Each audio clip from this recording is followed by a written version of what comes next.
ఈ మట్టల ఆదివారం దీన్ని ఎలా భావిస్తున్నాము? ఇదొక పండగ, మనందరికీ కూడా ఇది పండగ. కానీ యేసుక్రీస్తు ప్రభువారికి వీళ్ళందరూ పండగ చేసుకుంటూ ఉంటే, వీళ్ళందరూ పాటలు పాడుతూ ఉంటే, వీళ్ళందరూ గంతులు వేస్తూ ఉంటే, యేసుక్రీస్తు ప్రభువారికి ఆయన ముఖములో సంతోషము లేదు, ఆయన యొక్క మనసులో సంతోషము లేదు.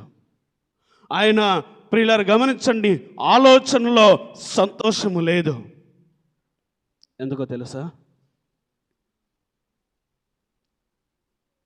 మీరంతా సంతోషిస్తున్నారు, మీరంతా గంతలు వేస్తున్నారు, కానీ ఇంకొక 5 రోజుల్లో, ఇంకొక 5 రోజుల్లో, ఇంకొక వారం రోజుల్లో ఏం జరగబోతుంది?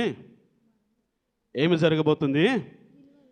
యేసుక్రీస్తు ప్రభు వారిని సెలవుకు అప్పగించే సమయం రాబోతుందని, ఆ సమయమును తలంచుకుంటూ ఆయన కన్నీటితో, వేదనతో, దుఃఖముతో ప్రియులరా దానిపైన ప్రయాణం చేస్తూ ఉన్నాడు.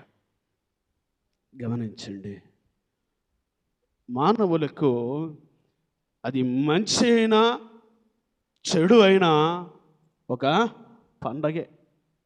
ఈ రోజుల్లో ప్రియులారా గమనించండి, ఒక మనిషి పుట్టిన, ఒక మనిషి చనిపోయిన, ఒక మనిషి ప్రియులారా గమనించండి జ్ఞాపకార్థ కూడిక చేసిన, ఇదొక గొప్ప పండగగా దీనిని చేస్తూ ఉన్నాం. గొప్ప సంతోషకరమైనటువంటి సందర్భాన్ని మనము చేస్తూ ఉన్నాం. ఒకప్పుడు ప్రియులారా గమనించండి, ఒక 10-15 సంవత్సరాలు లేదా ఒక 20 సంవత్సరాలు వెనక్కి వెళితే ఊరిలో కానీ మన వీధుల్లో కానీ ఎవరైనా చనిపోయారు అంటే ఆ ప్రాంతంలో ఉండేటటువంటి వారందరూ కూడా, ఆ ప్రాంతంలో ఉండేటటువంటి వారందరూ కూడా ఎక్కడుండేవాళ్ళు? ఎక్కడ ఉండేవాళ్ళు? ఆ గృహము దగ్గర, చనిపోయిన వారి యొక్క గృహము దగ్గర ఉండేవాళ్ళు.